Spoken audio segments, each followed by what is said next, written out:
দুনিয়া তো রহমত, কাল কিয়ামতের ময়দানের জন্য রহমত।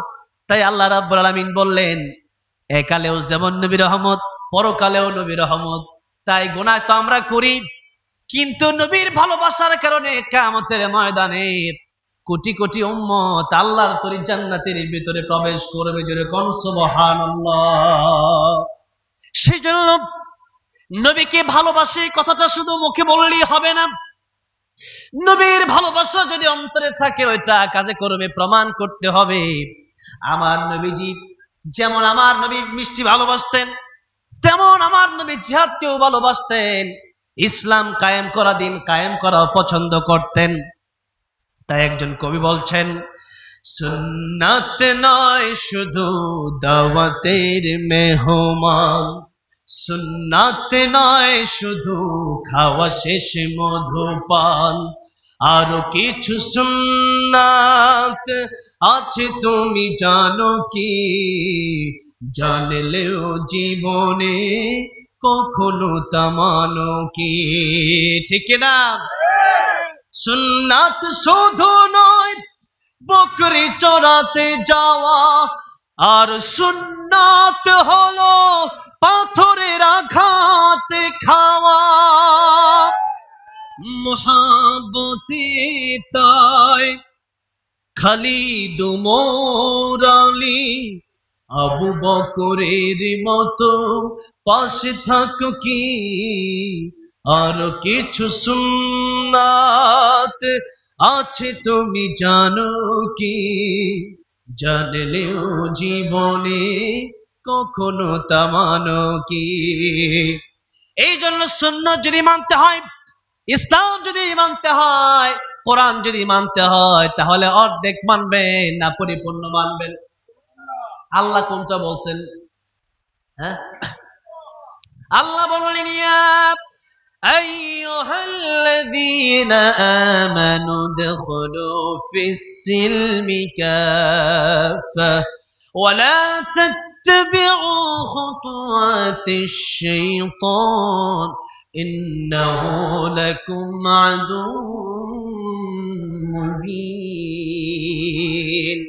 আল্লাহ বলেন, হে ঈমানদারেরা, ইসলাম যদি মানতে হয় তোমরা অর্ধেক মানবা না, ইসলাম যদি মানতে হয় তোমরা পরিপূর্ণ ইসলাম মানো। এখন আমরা যারা আছি আমরা অর্ধেক মানি না পরিপূর্ণ মানি? অর্ধেক মানি। নামাজি 5 ওয়াক্ত বেশি না সাপ্তাহিক নামাজি বেশি? 5 ওয়াক্ত বেশি। এটা কি সত্য? ইমাম সাহেব কি কয়? হায় হায়, সাপ্তাহিক মুসল্লি বেশি, তার চেয়ে বেশি বাৎসরিক মুসল্লি বেশি। মানে মুসল্লি কয় প্রকার? 3 প্রকার, দৈনিক আর সাপ্তাহিক আর বাৎসরিক। ঠিক না? ঠিক বলেন। এখন দৈনিক, তারপরে দেখা যায় ফজরের সময় আরো কম। ঠিক না? ঠিক বলেন।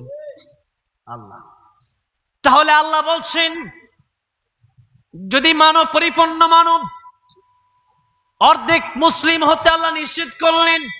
আল্লাহ বলেন, মুসলিম যদি হও পরিপূর্ণ মুসলিমও হও, সুন্নি যদি হও পরিপূর্ণ সুন্নি হও। তার মানে আপনারা বলেন তাহলে আমরা ওয়াহাবিরা কি দোষ করলাম? এটা বলতেছি না। যারা সুন্নত মানে এদেরকে সুন্নি বলা হয়। এদের কি বলা হয়? সুন্নি বলা হয়। তা আমরা সবাই সুন্নি, আমরা সবাই কি? তারা সুন্নি আর আমরা ওয়াহাবি নাকি? এটা তারা বানাইছে, আমরা তো বানাইনি। আমরা বানাইছি? তাহলে আমরা সবাই সুন্নি, আমরা সবাই কি? কারণ আমরা সবাই সুন্নত মানি। ঠিক না? ঠিক। আবার আমরা সবাই ওয়াহাবি। কেন সবাই ওয়াহাবি? কারণ আল্লাহর নাম ওয়াহাব। ওয়াহাবি মানে ওয়াহাব ওয়ালা, তার মানে আমরা আল্লাহকে ভালোবাসি, সেই জন্য আল্লাহ থেকে নিসবত আসছে, তার মানে আমরা ওয়াহাবি। তা আমরা ওয়াহাবি মানে হচ্ছে আল্লাহর ওলি, আল্লাহ ওয়ালা। ওয়াহাবি মানে কি? তাহলে আমরা ওয়াহাবিও আমরা সুন্নিও। এটা বুঝে না তো মানুষ, এই জন্য মারামারি। ভাইয়ের আমার, বাবাজিরা আমার, সুন্নত আমাদের পরিপূর্ণ মানতে হবে। যদি আপনি বলেন যে অর্ধেক মানবো আর অর্ধেক মানবো না, এতে করে নবী সুপারিশ করবে, বিশ্বাস করেন সম্ভব হবে না। আব্দুল্লাহ ইবনে উবাই মুনাফিকের লিডার ছিল। কি ছিল? মুনাফিকের লিডার। নামাজ পড়েছে, পাগড়িও পড়েছে, দাড়িও রেখেছে, লম্বা জুব্বাও পড়েছে, কিন্তু জিহাদের আয়াত যখন নাযিল হয়ে গেল, জিহাদের ময়দানে আল্লাহ রাব্বুল আলামিন যখন সবাইকে যাওয়ার নির্দেশ দিলেন, তখন আব্দুল্লাহ ইবনে উবাই বাহানা তালাশ শুরু করলো, এবং তার সাথে যারা ছিল মুনাফিক গোলাপ। তাই অন্তরে যদি নেফাক থাকে, কোরআনে যা আছে তাই আপনাকে মানতে হবে। কোরআনে যা আছে তাকে মানতে কোনো অসুবিধা আছে? কোরআনে যা আছে তাই আমরা মানবো, কোরআনে যা নাই তা আমরা মানবো। আজকে আমরা এই সম্পর্কে অল্প সময় কথা বলবো, বলে ইনশাআল্লাহ সূরাতুল আসর থেকে কথা বলবো। তার আগে অনেক কথাই বলা দরকার, সেই জন্য বলে নিচ্ছি।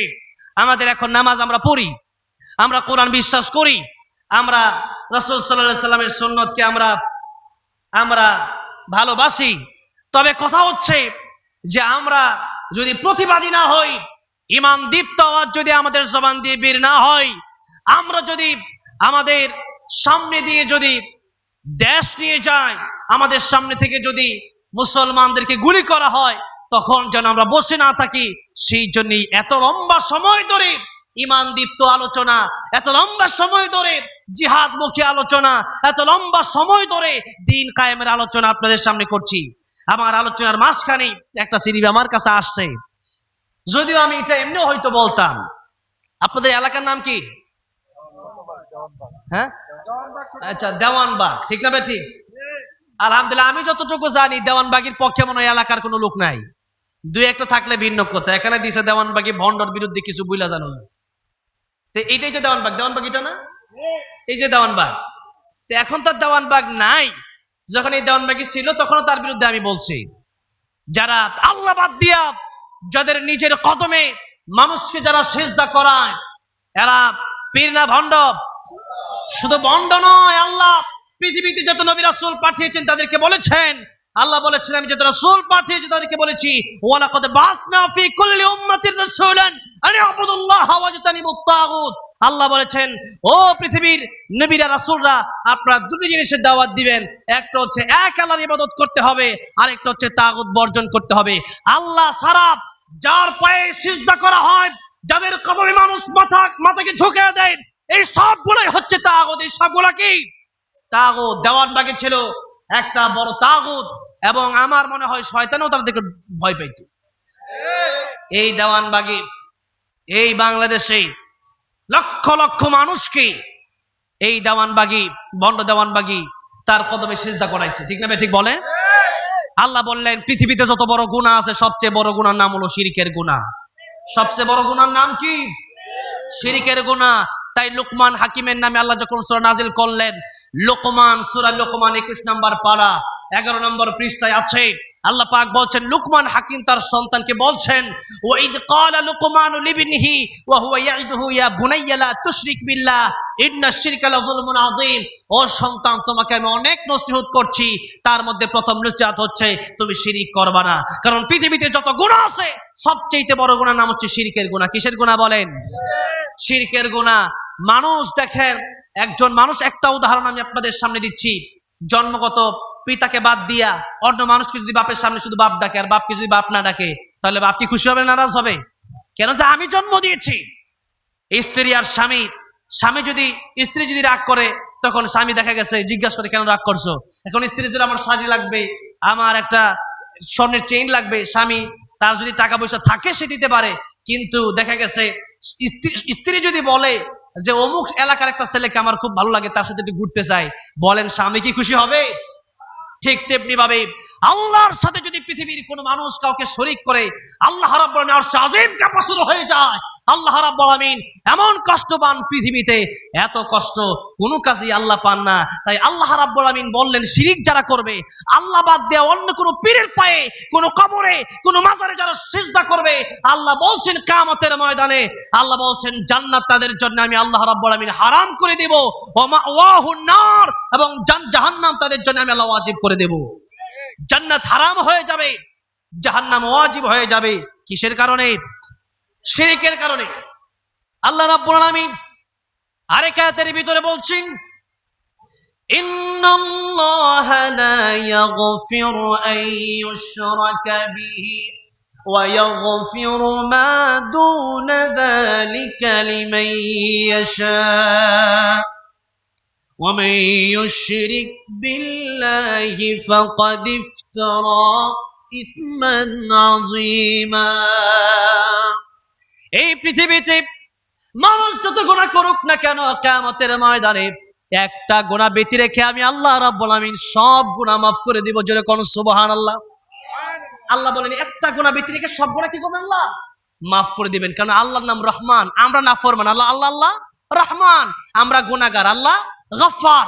তা আমাদের গুনাহ যত বড়ই হোক না কেন আল্লাহ বলছেন লা তাকনাতু মির রাহমাতিল্লাহ, বানানো শোনো, ক্ষমা চাও। তোমাদের গুনাহ করতে যেমন ভালো লাগে আমি আল্লাহর মাফ করতে এর চেয়ে বেশি ভালো লাগে। আল্লাহু আকবার।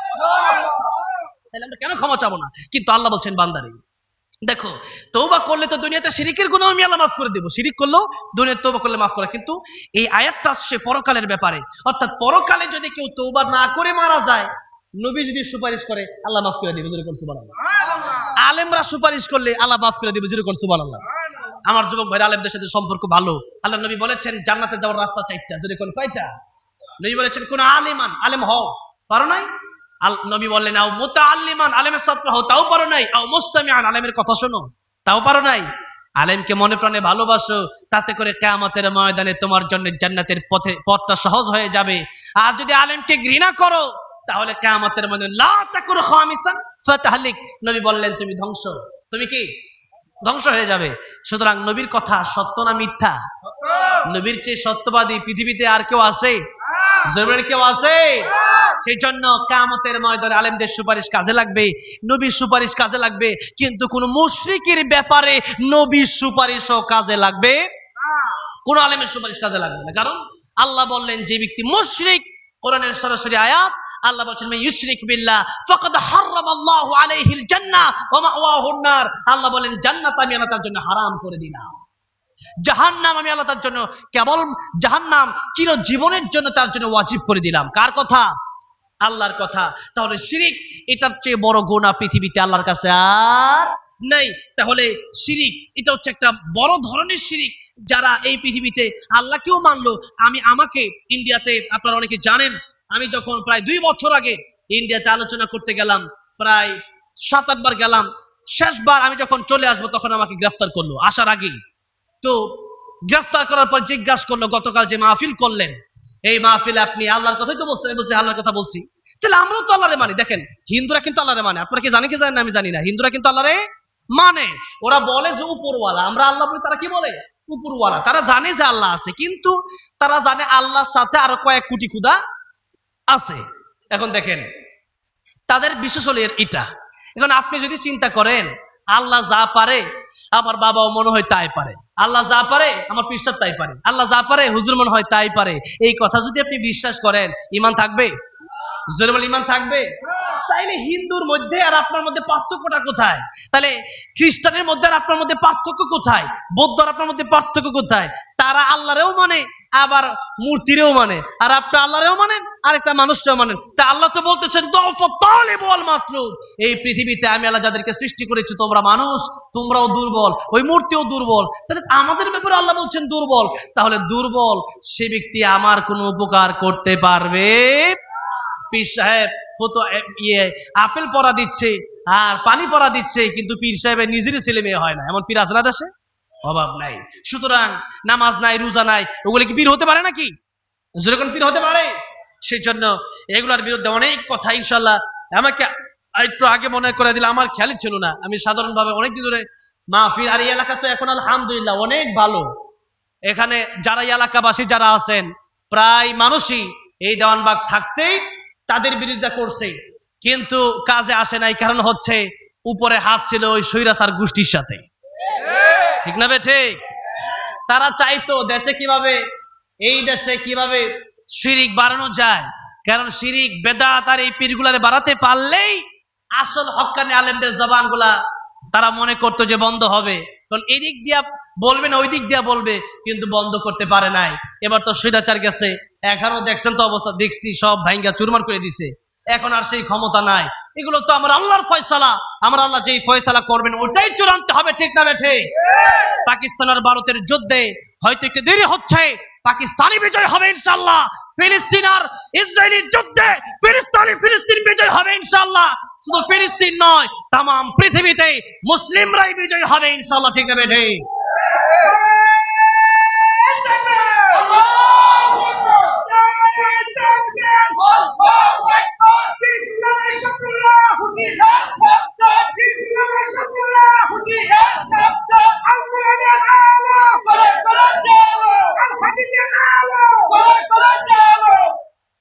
আমার, বাবাজিরা আমার, অনেক লম্বা সময় নষ্ট করেছি এই গরমের ভিতরে। আমার ফ্যান দিয়ে রাখছে, তাই আমার কষ্ট হচ্ছে, আর আপনাদের তো ফ্যান নাই। আল্লাহু আকবার, জোরে আল্লাহু আকবার। আলহামদুলিল্লাহ। এই দেশের দেখেন অবস্থা, সারা রাত চলবে, আপনারা থাকেন সারা রাত, আমি আর কিছুক্ষণ পরে যাই।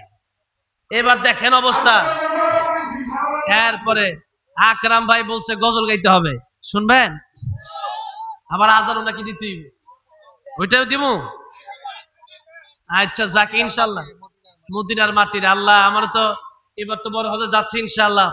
আল্লাহ অনেকবার মক্কা মদিনা নিয়ে গেছে আমারে, এখন মক্কা মদিনা যাওয়া একেবারে সহজে। কাতারে আমারে একবার রেসিডেন্সি ভিসা আমাকে দিছে, একবারে পার্মানেন্ট, যে কোনো সময় ঢুকতে পারে। কাতার ঢুকলে তো সৌদি আরব পাশে যেতে পারে যে কোনো সময়। আলহামদুলিল্লাহ, আল্লাহ কত সহজ করেছে। আল্লাহ তুমি সবাইকে যাওয়ার তৌফিক দিও, জোরে কোন আমিন। আল্লাহ সবাইকে নবীর দিদার নসিব করে, জোরে কোন আমিন। তো গজল গাইব ইনশাআল্লাহ। তার আগে আর 10-15 মিনিট কথা বলতে চাচ্ছি।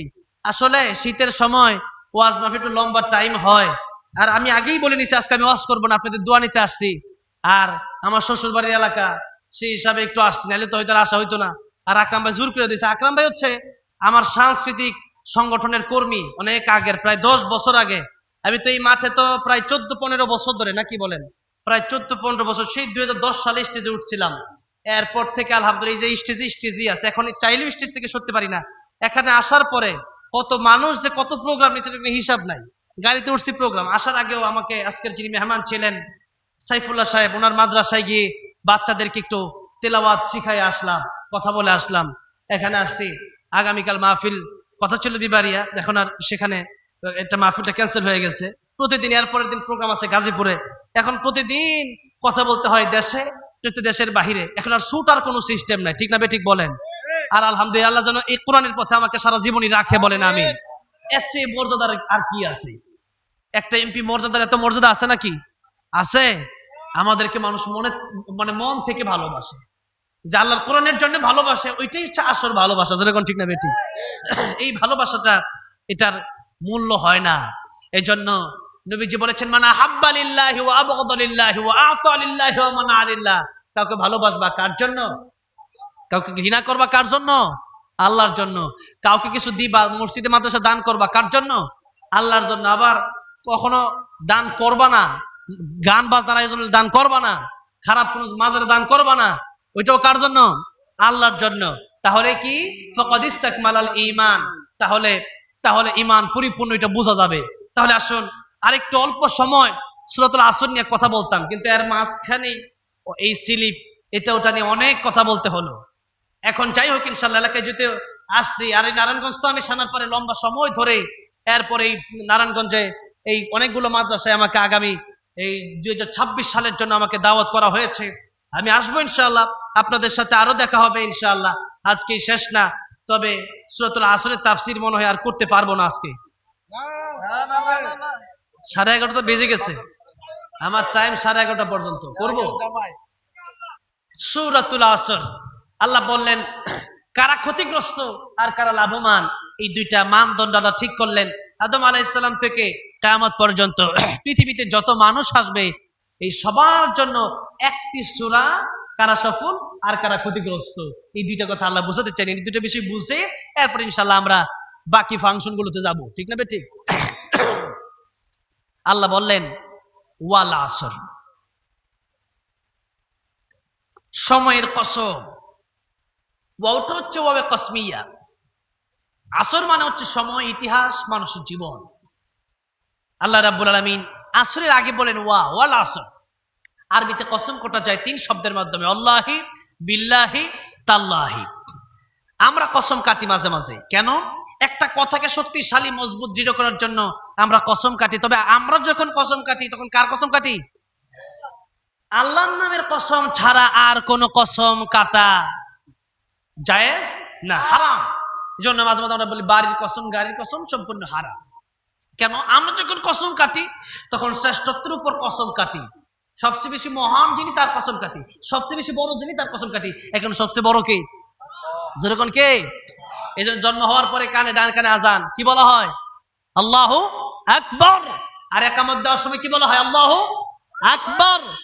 আবার যখন নামাজে দাঁড়ায়া যায়, কি বলে দাঁড়ায়? আল্লাহু আকবার। আবার জীবনের শেষ সময় যখন জানাজাটা শুরু হয়ে যায়, তখন কোন শব্দ বলা হয়? আল্লাহু আকবার। শেষে যখন একেবারে শেষ হয়ে গেল, কোন তাকবীর দেওয়া হয়? আল্লাহু আকবার। তাই মুসলমান যারা আছেন তাদের জীবনের প্রধান এবং সবচেয়ে বড় স্লোগান হচ্ছে নারে তাকবীর, আল্লাহু আকবারের স্লোগান, ঠিক না বেঠে? এই স্লোগান যারা সহ্য করতে পারে না, প্রত্যেকটা মুনাফিকের বাচ্চা, একটারও ঈমান না। এই জন্য আমি কোন দলকে কোন জায়গায় আছেন জানি না, তবে আল্লাহর নামে স্লোগান যারা বরদাস্ত করতে পারে না, তাদের সাথে আমাদের কোনো সম্পর্ক নাই। যাদের সাথে আল্লাহর সম্পর্ক আছে তাদের সাথে আমাদের সম্পর্ক থাকবে। আল্লাহ বলেছেন যারা আমার সাথে যারা সম্পর্ক রাখে তাদের সাথে তোমরা সম্পর্ক রাখো। আল্লাহ বলেন সম্পর্ক রাখবা তিনজনের সাথে। জোরে বলেন কয়জনের সাথে? তিনজন। আল্লাহ বলছেন ইন্নামা ওয়ালিয়্যুকুমুল্লাহ, সূরা মায়েদা, ইন্নামা ওয়ালিয়্যুকুমুল্লাহু ওয়া রাসূলুহু। প্রথম সম্পর্ক হবে আমাদের আল্লাহর সাথে। কার সাথে? এরপর আল্লাহ বলেন ওয়া রাসূলুহু, আমার রাসূলের সাথে পরবর্তী সম্পর্ক তোমাদের হবে। এরপর আল্লাহ বললেন এরপরে সম্পর্ক হবে আল্লাযীনা ইয়ুকিমুনাস সালাহ ওয়া ইউতুনাজ যাকাত, যারা নামাজ কায়েম করে, নিজেরা নামাজ পড়ে অপরকে দাওয়াত দেয়, যারা যাকাত আদায় করে, যারা রুকুকারীদের সাথে রুকু করে, এদের সাথে হবে তোমাদের সম্পর্ক। যারা নামাজ কায়েম করে, যারা সিজদা দেয়, তারা কার লোক? তারা কার লোক? তারা কার বন্ধু? আল্লাহর বন্ধু। তাহলে আমাদের সম্পর্ক হবে আল্লাহর বন্ধুর সাথে। তাহলে কিয়ামতের ময়দানে আল্লাহ রাব্বুল আমিনের বন্ধু যেহেতু সে আর তার বন্ধু আমি, তাহলে বন্ধুর বন্ধু বন্ধু হয়। আমার বন্ধুর বন্ধু আমার কি হবে? বন্ধুই হবে।